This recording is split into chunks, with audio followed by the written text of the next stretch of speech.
Hey guys, Tim Hahn here, and today I'm excited to bring to you the first episode of a new series here on the channel called Setup Sundays. I'm going to try to upload a video each Sunday consisting of anything involving tactical, techniques, tips, tricks, anything that isn't my typical entertaining content. And if you've been around for a while, you might notice that I tend to shy away from this sort of thing. I don't do informative or tutorial videos unless it's something that I feel like I have something to bring to the table. Something to offer that other people might not have thought of, or I can explain particularly well.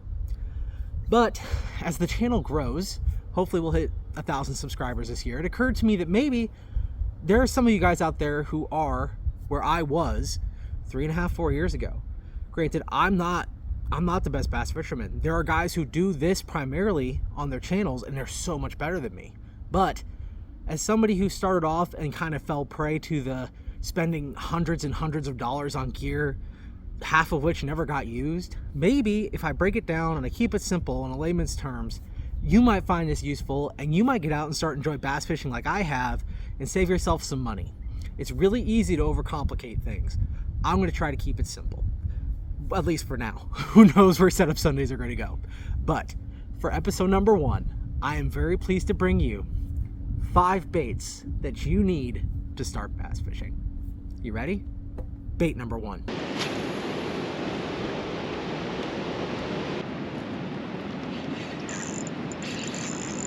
Good one.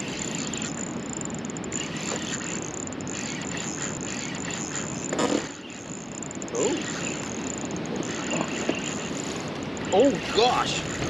Bing bong. What is that? Oh my gosh. Oh my gosh, dude. Get in here, get in here. Oh, no. Oh, it's just a casual 4-pound, 4-ouncer, man. A lot of you might have seen this coming. And matter of fact, if you just want to go out and buy one bait to start catching bass, you can stop the video after this and go get started. But bait number 1 is going to be the stick bait. Or for me, specifically, the Yamamoto Senko. There are a lot of brands of stick baits out there. And if you want to start cheap, you can definitely do that. You will catch fish on a Yum Dinger. But I would argue that even though you're going to use more and spend more money, nothing catches fish quite like the Yamamoto Senko. And you'll see I have 3 bags here, but you don't even need to buy 3. If you want to get started and you fish a variety of water clarities, black and blue and green pumpkin will get you there. It's that easy. I think at the time of filming, Yamamoto makes like nearly 100, if not more, colors of the Senko. It is so easy to dive down into the, oh, that looks good, or I bet a fish would hit that. But honestly, if they hit that, they were probably going to hit one of these anyway. And if you don't know what colors to buy, let me help you. If you're like me and you fish a variety of water clarities, everything from chocolate milk to crystal clear reservoirs like the one behind me, you can cover your bases with these 2. All right? Medium to low clarity, black and blue. Light medium to high clarity, green pumpkin. I'll even give you guys a third option. If you live in an area that does not really have really dark, muddy water, such as a highland reservoir, I experienced a lot of those in my time in fishing in Tennessee on my last trip, you can actually get rid of your black and blue and replace it with a watermelon red flake. So for instance, if you have medium-ish visibility, which would be your low visibility in your highland reservoirs, go with a green pumpkin. If the water is crystal clear that day, watermelon red flake. It's that easy, guys. You'll notice I've got tons in these bags. I'll buy 2 or 3 bags at a time, put them into one bag, throw them in my bag. If you're having a tough time catching bass, the stick bait is the bait for you. Now let's talk a little bit about setup. This is another place where people tend to get a little complicated. Even the stick bait, there's a ton of ways to rig it. You got the Nico rig, the Tokyo rig, the Wacky rig. You can put it on a shaky head. You can Texas rig it. You can weightless rig it. Just by the time you've tried each of those, you've got 40, 50, 60 bucks wrapped up in terminal tackle. Completely unnecessary. Let me make it very simple for you. Perhaps you're an all-around fisherman and you've had a little Abu Garcia Vengeance or a ugly stick sitting in the garage this whole time. Keep it very, very simple. If you've got a medium or medium heavy rod, you're going to use a thicker gauge circle hook. They actually make wacky hooks. I don't care what brand, VMC, Owner, Gamakatsu, heck, You can do whatever you want, man. Just go grab the cheapest thing Walmart's got on the shelf. It's gonna get you started. If you've got a medium to medium light rod, a thinner gauge circle hook.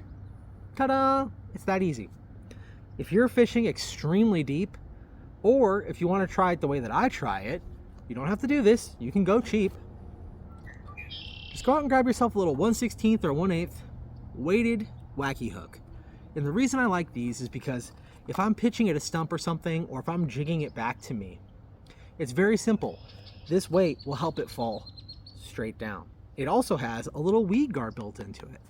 So, just like this.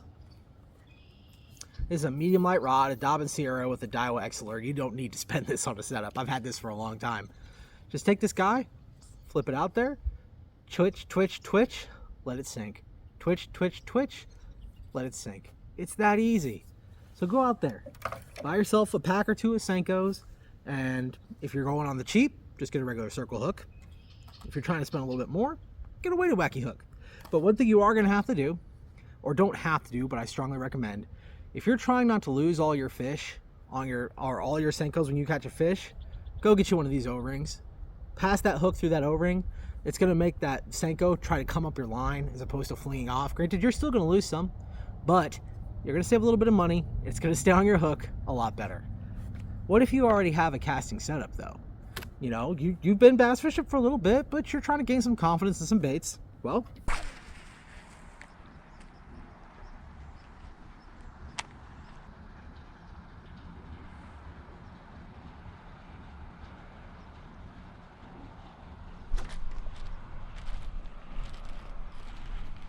what are you?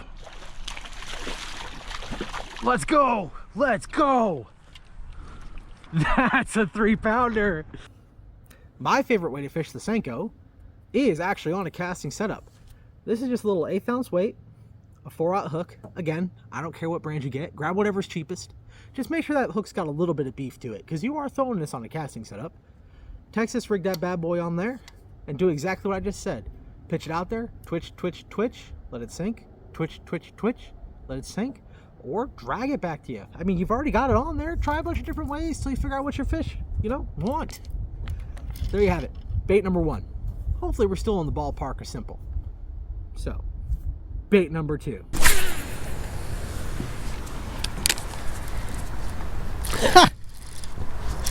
Before I even got a chance, oh my goodness. Hey, wait a minute.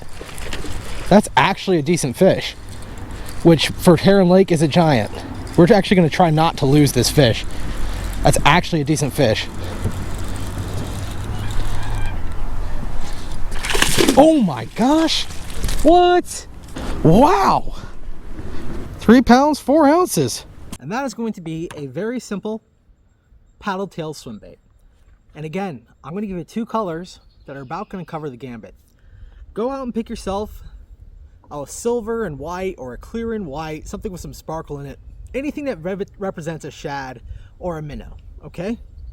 And then grab yourself something with some purples and some green pumpkins, something like that, that could very easily represent a bluegill. They make every color in between. These 2 will get it done 99.9% of the time. If they ate that fancy whatever color, like Brett's bluegill color, which is one of my favorite colors, by the way, they probably would have eaten this. If they eat that sexy shad, chartreuse bluegill or electric shad, they probably would have eaten this too. It's that simple. It really is. Like I have right here, just in this box, and this is only one box, I've got X-Zone, I've got One Cast Fishing, I've got Reaction Innovations, I've got Kitex, I've got Guggen, I've got Sixth Sense. I'm obviously not a brand elitist, but I got them all in there because they're just different colors. And I pick and choose for my specific application, but I'll be honest with you, 99% of the time, I'm grabbing one of those 2. It's as simple as that. For instance, one of my favorite colors is the Kitech Copperfield. I'll fish this just about anywhere. Even where shad is the primary forage, they won't not hit a bluegill. This looks like a baby bass or a baby bluegill all day long. Oh, no way. Yes, yes, yes, yes. Come here, buddy. You're not big, but you are welcome on the Tim Hahn Fishing Channel. Look at that. If this isn't matching the hatch, I don't know what is. It's like your baby brother, dude. He tried to eat your baby brother. But Tim, why didn't you recommend that I go get the Kitex? Because Kitex are fragile and they're very expensive. You don't need them. Do I like them? Yes. Can I afford them? Yes. Am I going to keep buying them? Yes. But you don't have to if you're just starting out. It's not that important. I think this is the... I don't know if they look almost exactly the same. This is either the Strike King Rage Swimmer or this is the Googan Saucy Swimmer. Just go to Walmart and grab two. Cheapest ones. Go get the Yums. They're going to work. Okay, well, Tim, how do I throw those? I'm glad you asked. If you're just starting out, go get one jig head. One is all you need. 1/4 ounce jig head. It's that simple. 1/8 ounce might work. 3/8 might work. 1/4 ounce is always going to work. I personally, I picked them up from Dunn Sporting Goods, prefer the new Dobbin swim bait heads. They've got that weed guard. They've got a nice heavy hook. I like these. I can pitch this into timber, wood, like rock, heavy grass, and they usually come through really well. But go to Walmart, grab Strike King or Berkeley or whatever's cheapest on the shelf. This is just a little, I think it's an 1/8 ounce. I don't have a 1/4 on me. But these things, I think they're like 4 for $5 or something like that. They're relatively inexpensive for what you're getting. Go out, tie it on, and fish it. And the best thing about it is that you can use a spinning setup or a casting setup. Run what you brung. Like, for instance, my favorite way is to throw it on my medium heavy casting combo right here. The same one I would have thrown this Senko on. And you're actually going to notice here a theme. And I'm trying to keep things related to one another. And go out and just slow roll it. Pop it back to you. Yo-yo it. Just play around until you find out what the fish are trying to eat that day. I think it keeps it pretty simple. We're going to keep these on the table. And we're going to talk about bait number 3.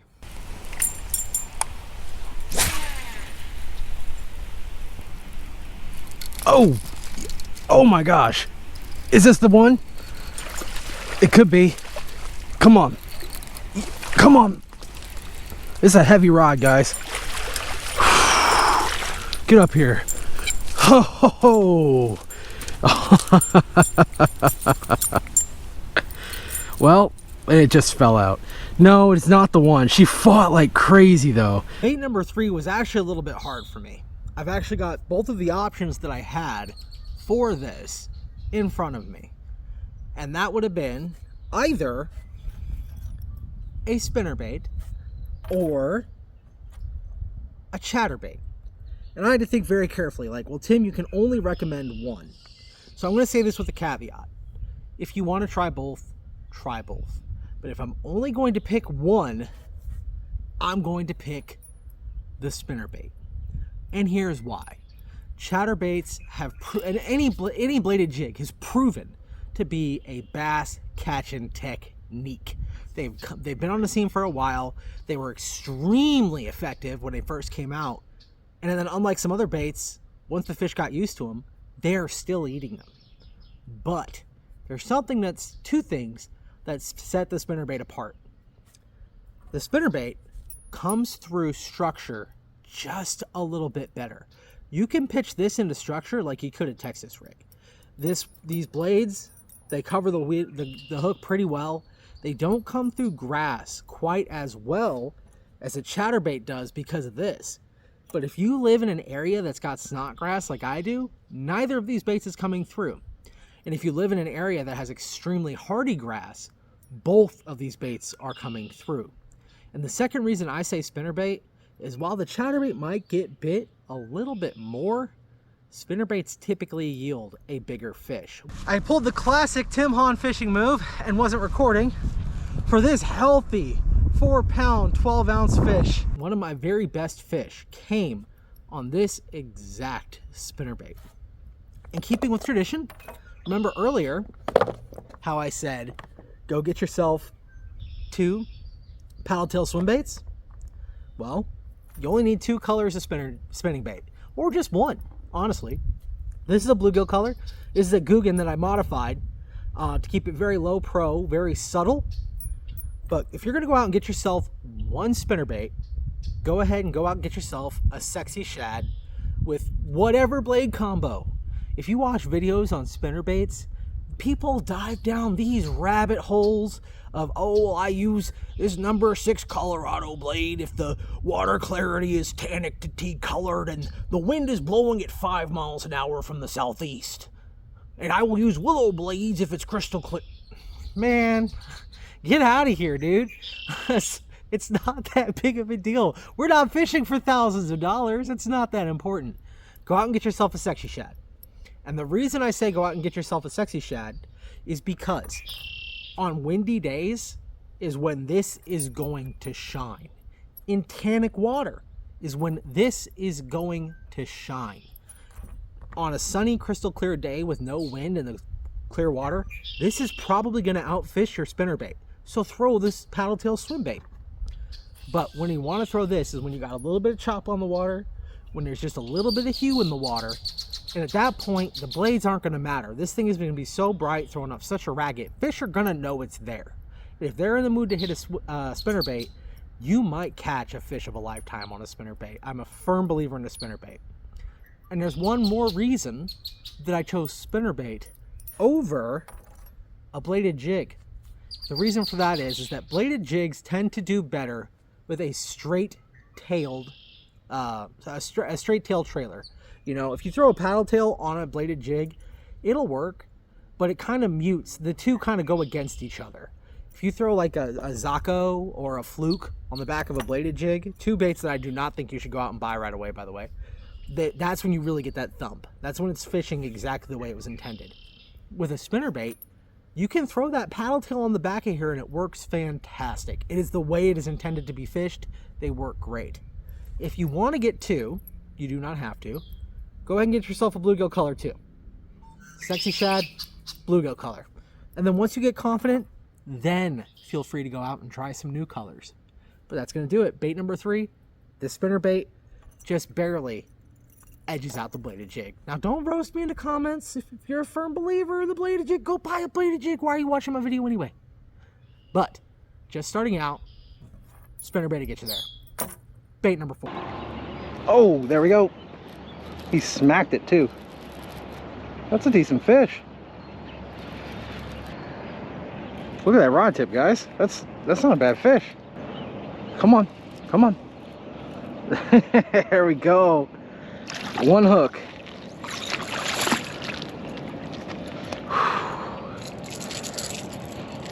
Yeah. There we go. Oh, that's a good one. Oh my gosh. That's a good one. That's a good one. She's taking drag. She's peeling drag. Guys, I think I just caught my PB. Oh, look at the bucket mouth. Actually took even more time and consideration than bait number 3 did. And this is actually one that I fell prey to. I wouldn't say fell prey. Nobody forced me to go out and buy all these baits. I did it because I wanted to. But we're going to try to have some kind of crankbait for bait number 4. And after a lot of careful consideration and thought, I came up with the lipless crankbait. Now, before you get mad, hear me out, okay? I have had luck with a red and gold, this is Rayburn Red, Strike King Red Eye Lipless crankbait all year round, everywhere I fish. Whether it's the dead of winter, whether it's the dead of summer, whether it's windy outside, whether it's calm outside, whether the water is crystal clear, or whether it's chocolate milk, this has just been a confidence bait for me for over a year now. Now, I'm not saying wherever you are, Rayburn Red is the tried and true biblical truth of crank fishing. No, that's not what I'm saying at all. I'm saying that this is a confidence bait for me, and the lipless has a lot of versatility that other crank baits don't. Now, this isn't a bait you're going to throw every day. You actually might throw it every day. I throw it every day. But it is a bait that definitely serves a purpose. If they're not hitting that paddle tail swim bait, if they're not hitting that spinner bait, they might just be hitting a crankbait. And the reason is that the paddle tail doesn't put off much of anything. Yes, fish can sense that it's moving. And the spinnerbait puts off a very rhythmic thump from that blade swimming in the water. But this thing is just pure chaos. It rattles like crazy, it wiggles like crazy, it comes through the water like a maniac. So, Instead, so for instance, the Fritz side, right? It's Berkley's offering of a flat-sided rattleless crankbait. If they're going to hit that crankbait, odds are they would have hit in the other subtle presentation like the paddle tail swim bait. If they're hitting a square bill that makes a ton of racket and bounces off the bottom, odds are they would have hit a lipless crankbait. The reason I say lipless is because of this. You probably, if you're watching this and this applies to you, you probably don't have a million setups yet. To effectively throw a round bill or a square bill crankbait and not lose a ton of fish, you kind of need a technique specific rod. However, the Strike King Red Eye comes with some pretty beefy freaking hooks on it, man. So whether you're throwing it on a medium heavy fast or whether you're throwing it on an old ugly stick with the medium heavy fast, you're going to probably put this through that fish's jaw. With the ugly stick with a lot of bend, it's probably not going to come loose from the skin hook. The lipless also has the added benefit of coming through grass, especially hardy grass, a lot better than other crankbaits. Look, I know you can fish a square bill through rock, through timber, through cover, but if this video applies to you, you're probably bank fishing, and if you're bank fishing, you don't want to be doing that. When they say that a square bill is great for fishing grass flats, they're talking about casting from a boat over the grass flat and bringing it back. When they say that a square bill fish is great over riprap, they're talking about casting to the riprap and bringing it down in the trajectory that rock goes. Yes, it's bouncing off the bottom, but if you're on the bank and you're fishing it like this, you're pulling that up into the bottoms of rocks the entire time. I find that the way the lipless swims, yes, it does get caught up. I must have thrown 40 or 50 of these away by getting them snagged by now, but it does come through a little bit better. It's a lot more versatile as far as rods are concerned, and it just plain works, man. It's that simple. Yes, if you have a different preference, good for you, but I like the lipless crankbait. And keeping with tradition, 2 colors. It's super simple. Rayburn red or black and red, some sort of red. Yes, it is primarily a fall through spring bait, but I'm telling you, man, if that water is a little bit chocolate milky, throw it, you're gonna get bit. Or a shad color. Now, I would argue sexy shad is probably the best color all around, because if you're fishing crystal clear water, you're ripping this thing through the water anyway, and they're reacting to it. They're not going to jump out at it and like right as they're about to bite it, be like, oh no, that's not the right color, and then you're getting fish to react with this bait. So a sexy shad will work in tannic and darker water and clear water. And if it's not the right bait to throw right now anyway. But a regular shad color and red will get you there. These two will cover 90% of use cases where a lipless crankbait was going to work. Or for my boys down south who have shiner, golden shiner, get rid of the shad color and get a gold. Me, we don't have a lot of shiners. I bought this specifically to use in Florida. I throw a little bit here, but 99% of the time I'm reaching for that shad or sexy shad or red. Now, I think that takes us up to bait number 5. And a lot of people are like, oh yeah, skipping a frog. I cannot skip a frog. I can skip a jig. I can skip a chatterbait. Yes! Finesse frog, let's go! Get one bigger than you.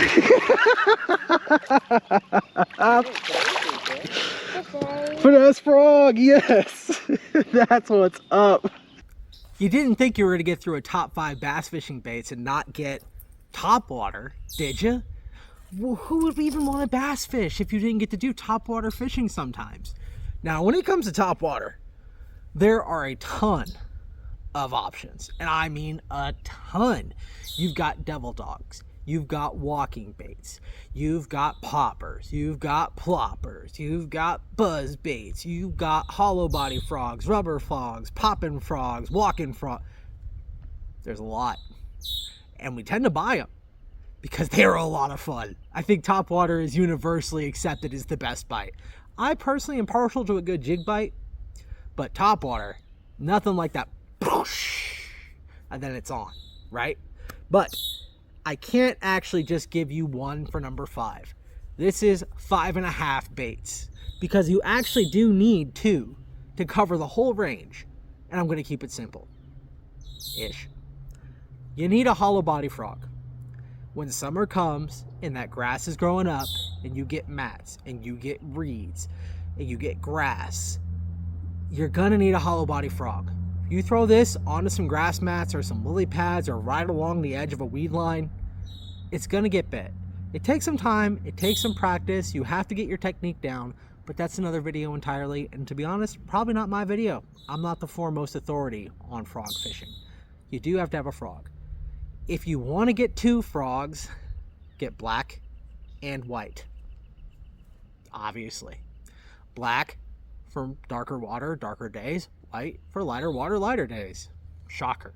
However, if you're just going to get one, I personally find that most of the time, I actually like to imitate a frog. Whoa, who'd have thought, right? Crazy. I don't seem to notice a difference between dark days, light days, muddy water, clear water. I personally find if they're looking up to eat something like a frog, they're keyed in on it. They're keyed in. They're looking at it. They're looking for it. They're gonna hit it, right? Maybe a black frog versus white frog might work better in some scenarios. I don't know. I'm never gonna know because I'm just gonna keep on throwing my frog-colored frog. Shocker. But frogs are actually not my favorite topwater bait.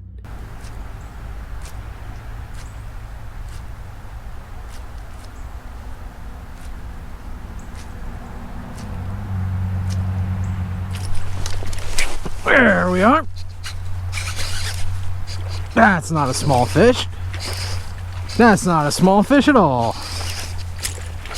Come here. Oh, we are not gonna. Oh my God. Jeez. What? Come here, girl. That's a 4-pounder. My favorite topwater bait is a Strike King popper. This bait, man, let me tell you, I caught fish topwater on February 4th.